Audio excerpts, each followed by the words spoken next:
La semaine a bien commencé avec le marché qui a recommencé à monter. On a vu le Bitcoin remonter hier jusqu'à 57 000 dollars. Donc, à partir de 53 000 le week-end dernier, on est remonté à 57 000, donc près de 4 000 dollars de gains sur le Bitcoin. De façon générale, le marché en lui-même est vraiment positif en ce moment. Les gros gagnants aujourd'hui, c'est FT, Tao, PLSX, Brett, BIM, Render. Alors, on l'a déjà dit à plusieurs reprises, lorsque le marché descend, il faut toujours se poser la question, quels sont les projets qui remontent rapidement? Et habituellement, on revoit Brett, on voit Render qui remonte rapidement, on voit Tao aussi qui remonte rapidement. Donc, c'est des projets, en fait, c'est des actifs qu'il faut garder dans votre liste. Alors, de façon générale, dans le marché, aujourd'hui, on se rend compte que le Bitcoin est à 56 900. Il trade entre 57 000 et 56 600 depuis maintenant quelques heures. Ethereum est à 2335. BNB est remonté à 517. Solana est remonté à 135. On sait que Solana était descendu à 127 dollars lorsque le marché est tombé, lorsque Bitcoin était à 53 500, 53 800. Donc, on voit Solana qui a repris du poil de la bête. Alors, regardons Toncoin, par exemple, qui vit des moments difficiles en ce moment. Toncoin 5,31, ce qui n'est pas mal. On a vu Toncoin quand même descendre en dessous de 4 dollars, en dessous de 5 dollars, donc on était à 4,8 pendant le week-end. Donc, on garde un œil ouvert sur Toncoin par rapport à l'actualité qu'on connaît déjà du CEO de Telegram qui est toujours en résidence surveillée du côté de la France. Alors, pour ce qui est du marché, le Bitcoin reste sur le court terme, le Bitcoin reste nonchalant. On sait que sur le long terme, le Bitcoin va augmenter. On le sait, on l'a déjà dit à plusieurs reprises. Pour les raisons qu'on avait déjà indiquées, le Bitcoin ETF, après les élections de 2024, l'année 2025 risque d'être une année explosive pour le Bitcoin. Mais sur le court terme, ce n'est pas ça qu'on voit du tout. On a vu pour la première fois le outflow du Bitcoin 8 jours d'affilée. Le marché, les bitcoins sortaient du marché des ETF Bitcoin. Alors, pourquoi ceci est important?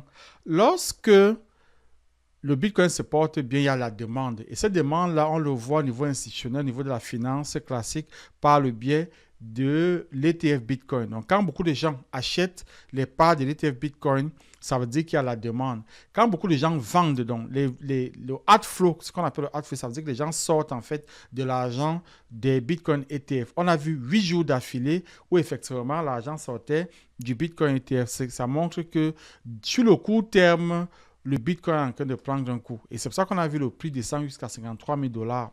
On ne sait pas encore s'il va remonter. Alors, sur du moyen, sur du long terme, les nouvelles sont bonnes. Alors, il y a Metaplanet qui fait encore parler de lui. Metaplanet, en fait, c'est le MicroStrategy de l'Asie. Donc, ils ont encore acheté 300 millions de yens de Bitcoin. Donc, ce qui effectivement est une bonne chose. Sur le long terme, c'est une bonne chose.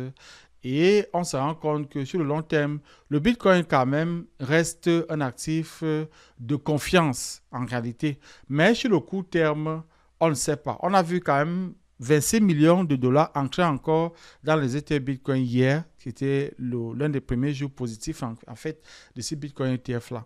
Donc, on reste attentif pour observer ce qui va se faire avec le Bitcoin. Il y a des analystes qui pensent que le Bitcoin va retomber dans les 54 000 dollars avant de remonter. Nous allons faire une petite analyse technique qui montre effectivement qui confirme en fait cette analyse-là. Lorsqu'on regarde la courbe du Bitcoin au niveau journalier, on va se rendre compte qu'on est toujours en situation baissière. De façon générale, on est en situation baissière. Il y a cela environ 2 semaines et demie, je présentais cet indicateur-ci en disant que le Bitcoin était dû pour descendre à 50 000 dollars. Pourquoi? Parce que ici, c'est la moyenne mobile 50, ici, c'est la moyenne mobile 200. Lorsque la moyenne mobile 50 traverse la moyenne mobile 200 en deçà, ça veut dire qu'on est dans une situation bearish du marché. Le marché va descendre. Alors, c'est un indicateur qui est plutôt lent, donc ses effets vont encore se faire voir. Ça, c'est ceci nous montrait qu'on était dans une situation du marché baissier.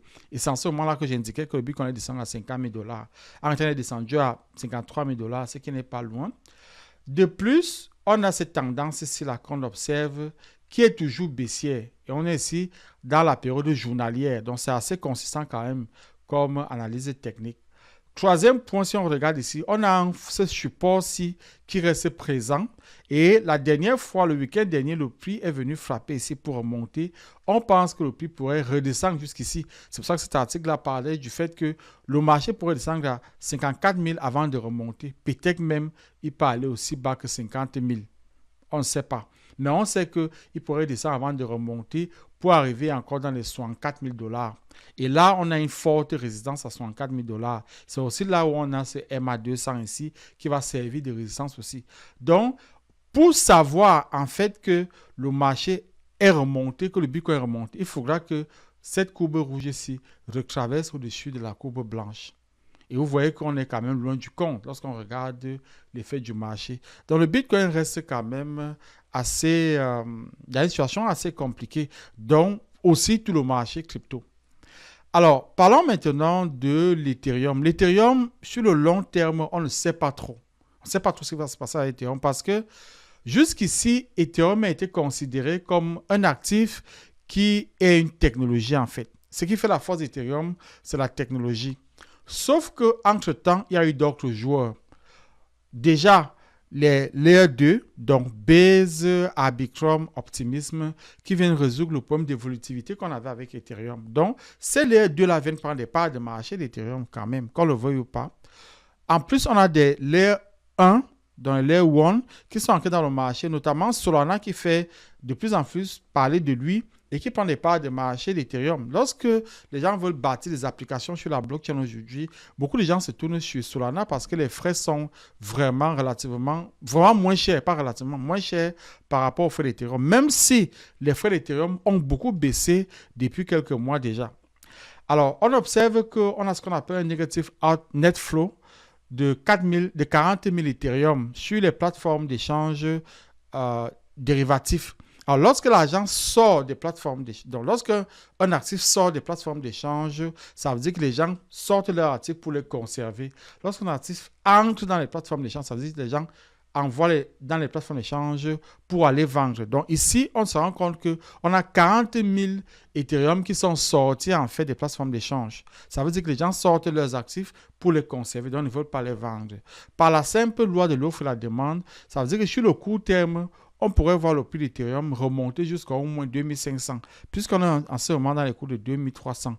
Donc, reste à observer Ethereum. Et enfin, on va parler aujourd'hui de Chainlink. Vous savez que Chainlink est un actif dont je parle beaucoup. Beaucoup de gens estiment que Chainlink pourrait descendre à 8 $. En fait, Chainlink est dans une situation assez intéressante. On en parle beaucoup dans les réseaux sociaux en ce moment, dont le sentiment sur Chainlink est assez positif. Ça veut dire que sur le court terme, il se pourrait que la valeur de Chainlink monte. Mais sur le long terme, on estime que on pourrait voir le prix descendre à 8 $. Donc, Chainlink reste un actif qu'il faut continuer à suivre et à observer. Alors, nous passons maintenant aux cryptos qui sont en solde. Donc, notre liste, on continue de la développer. Aujourd'hui, on a deux projets qui sont en solde. On a PIT Network, qui est PITH. La valeur actuellement, c'est 0,27. On l'attend à 0,9. Alors, la façon dont on détermine ces valeurs, c'est on regarde la dernière montée qu'on a eue qui était en mars 2024. Et PIT était en ce moment-là à 0,9. Il est en 0,27 aujourd'hui. Donc, on pense que si le marché remonte, il pourra arriver vers ces eaux-là. À côté de PIT, on a Moonbeam. Moonbeam qui, aujourd'hui, est aux alentours de 0,15 et on l'attend à 0,5. Donc, voilà les deux cryptos qu'on estime être en solde. On pourra ajouter cela à la liste que nous mettons en description de cette vidéo si vous voulez voir les autres cryptos que nous avons déjà mis dans la liste. Dans notre radar aujourd'hui, nous avons Y. Y qui aujourd'hui est une crypto-monnaie qui se trade. Bon, déjà, Y est un meme coin. On a déjà présenté Y ici, je pense, dans notre radar. On représente encore. La valeur aujourd'hui de Y est de 0,000002. Donc, on a 6 zéros devant quand même. En termes de prix, la captation boursière est de 114 millions. Donc, Y apparaît dans notre radar. Et Enfin, nous avons DexNet.